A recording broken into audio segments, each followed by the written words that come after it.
안녕하세요. 슈르의 평생투자 슈르입니다. 61주차 계좌 확인 먼저 해보겠습니다.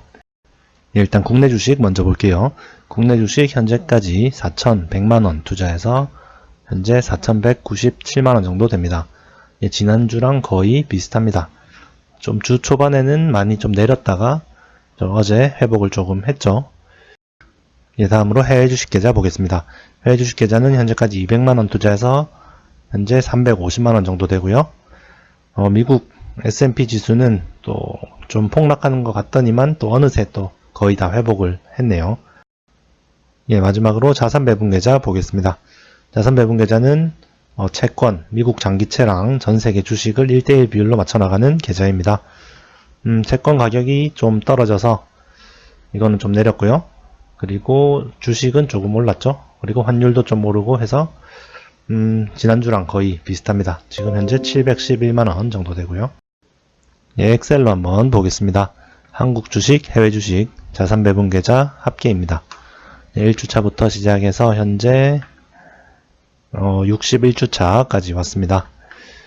한국 주식은 4,100만원 투자해서 4,197만 2,870원, 해외 주식은 200만원 투자해서 350만 1,213원, 자산 배분 계좌는 700만원 투자해서 711만 249원, 합계는 5천만원 투자해서 5,258만 4,332원입니다.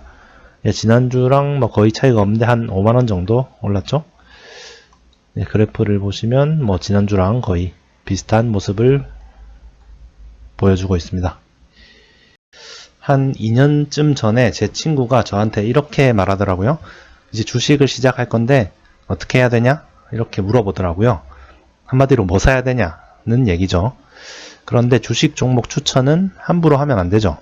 괜히 가르쳐 줬다가 내리면 원망할 거고, 오르면 다음에는 뭐 사야 돼? 이렇게 또 물어볼 거고, 그러다가 내리면 역시 또 원망할 거고, 종목 추천은 하지 않는 게 좋습니다. 그래서 제가 인덱스 펀드를 추천해 줬습니다. 미국 S&P 500 지수 인덱스 펀드를 꾸준히 사라고 했죠. 단 몇 년 안에 팔아버릴 생각이면 하지 말고 평생 동안 계속 꾸준히 살 생각이면 시작하라고 했죠. 그러니까 친구가 이제 고맙다면서 계속 꾸준히 사겠다고 다짐하더라고요. 그때부터 한 몇 달 동안 계속 일정 금액씩 매달 꾸준히 사고 있더라고요. 그래서 잘 지키고 있나 보다 싶었죠. 그런데 최근에 다 팔아버렸다고 연락이 왔습니다. 작년에는 매달 꾸준히 사다가 올해는 그냥 방치해 뒀다가 며칠 전에 다 팔았다고 하더라고요. 이거 미국 S&P 500 지수인데요. 작년 초에 이때쯤부터 이제 적립식 매수를 시작을 했습니다. 이 정도 이렇게 계속 사다가 이제 올해는 좀 올랐으니까 아마 팔아버린 것 같습니다. 근데 작년까지는 꾸준히 투자하다가 그만둔 이유는 아무래도 작년 말에 이제 미국 지수가 좀 폭락을 해서 그렇겠죠. 여기 1차적으로 폭락을 하고 또 한 12월쯤에는 완전히 폭락을 했었죠. 아마 이때부터 좀 무서워서 이제 좀 사기가 꺼려졌을 겁니다. 그래서 올해는 그냥 방치만 해놓다가 많이 오르니까 팔아버렸다고 합니다. 그래도 제 친구 같은 경우는 20% 정도 수익을 보고 팔았다고 하니까 다행입니다. 그 돈으로 뭐 할 거냐 물어보니까 다른 개별 종목 투자를 하든지 아니면 집을 살 거라고 하더라고요. 이렇게 제 친구처럼 평생 인덱스 펀드를 꾸준히 매수해야겠다고 결심을 하고 시작을 해도 거의 대부분의 사람들이 계속 실행하지 못합니다. 그 이유가 뭘까요? 일단은 첫 번째, 변동성 때문이겠죠. 미국 S&P 지수가 역사적으로 끝도 없이 올라온 거는 맞습니다. 끝도 없이 정말 엄청나게 올랐죠. 한 30년 전만 해도 어디냐? 30년 전이면 89년 이때 한 300 정도 하던 S&P 지수가 지금 3000을 넘었으니까 10배 넘게 올랐죠. 이렇게 평생을 보유하면 꾸준히 오른다는 것은 역사적으로 확인을 분명히 할 수가 있습니다. 그런데 너무 변동성이 심하다는 거죠. 이렇게 많이 올랐다가 이렇게 많이 내리고 또 이렇게 많이 올랐다가 이렇게 많이 내리고 이걸 계속 반복하다 보니까 급등과 급락을 반복하다 보니까 사람들이 정신을 못 차리는 겁니다. 급등을 하면 이렇게 너무 많이 올랐는데 또 오르겠어 하면서 팔아버리고, 또 많이 급락을 하면 또 이렇게 내렸는데 진짜로 경제 위기가 오는 거 아닐까 이렇게 생각하면서 팔아버리기도 쉽고요. 뭐 물론 고점에서 정확하게 딱 잘 팔면 좋은데 그러기가 쉽지가 않다는 거죠.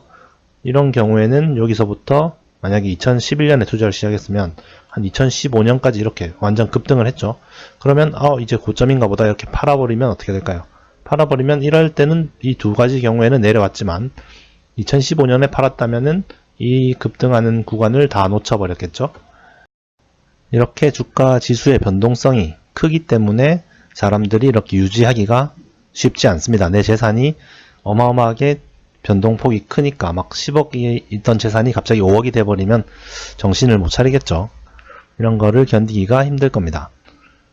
주식이 그냥 이렇게 완만하게 직선으로 쭉 이렇게 올라가면은 아마 훨씬 인덱스 펀드 투자하기가 쉽겠죠. 하지만 절대 그럴 일은 없죠. 이렇게 엄청난 변동성을 수반하면서 상승을 하기 때문에 인덱스 펀드를 유지하는 게 참 어렵습니다. 그리고 또 유지하기 힘든 이유 중에 하나가 인덱스 펀드의 수익률로는 또 만족을 못하는 사람들이 있습니다. 나는 재산을 좀 빨리 불리고 싶은데 인덱스 펀드로는 분명히 딱 한계가 보인다는 거죠. 뭐 그냥 인덱스 펀드 보고 주식시장을 보다 보니까 또 뭔가 내가 개별 종목을 잘 선택하면은 훨씬 높은 수익률을 올릴 수 있지 않을까 이런 또 근거 없는 자신감이 생기기도 하고요. 그렇게 해서 또 인덱스 펀드를 팔아버리고 이제 개별 종목으로 훨씬 더 단기간에 높은 수익을 올리기 위해서 개별 종목을 선택하는 경우가 또 많습니다. 네, 이렇게 여러 가지 이유들로 인해서 인덱스 펀드를 그냥 단순하게 꾸준히 매수하는 게 정말 쉽지는 않습니다. 정말 어려운 일이에요. 일단 개별 종목을 매수하는 일이 얼마나 어려운지, 왜 어려운지도 이해를 해야 되고 또 이해를 해도 안 해보면 모릅니다. 실제로 또 매수를 여러 번 해봐서 경험을 쌓아서 도대체 왜 이게 어려운 건지 이해를 해야 됩니다.